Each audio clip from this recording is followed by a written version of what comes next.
Hello, I'm Pastor Christine Ford from White Bear Lake United Methodist Church. Welcome back to Seeds of Goodness, a series for Lent of spiritual practices. Following the book Where Goodness Still Grows by Amy Peterson, our congregation has spent the season of Lent reimagining, re-examining, and refreshing our views on certain virtues, qualities of character and living that allow us to plant seeds of goodness wherever we go, so that something beautiful can grow from our faith and our actions. For this week, we have been examining the word purity. Now, this has had many meanings over the years and has some very sensitive meanings for many people in our world today. And while we acknowledge that, we would like to re-examine the word and re-examine what it means to live a life of purity.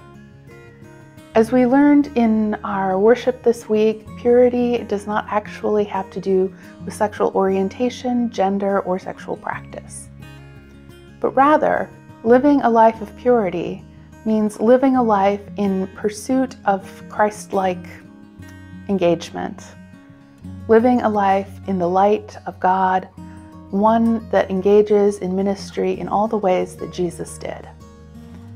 Jesus was someone who upended the social order. Jesus sat where people would not sit, ate with those with whom society had deemed unclean.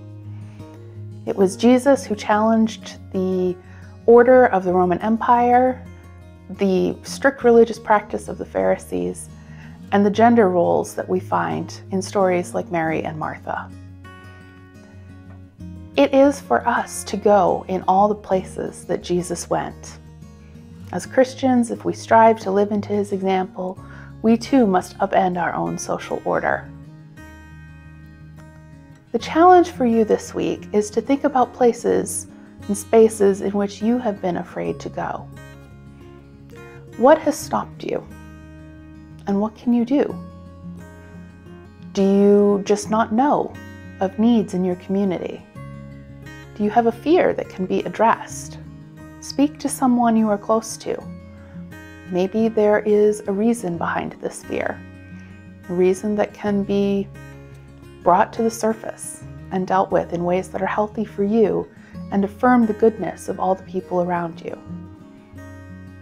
I challenge you to consider a space that you have never gone to, for whatever reason, and I encourage you to find ways in which you can connect.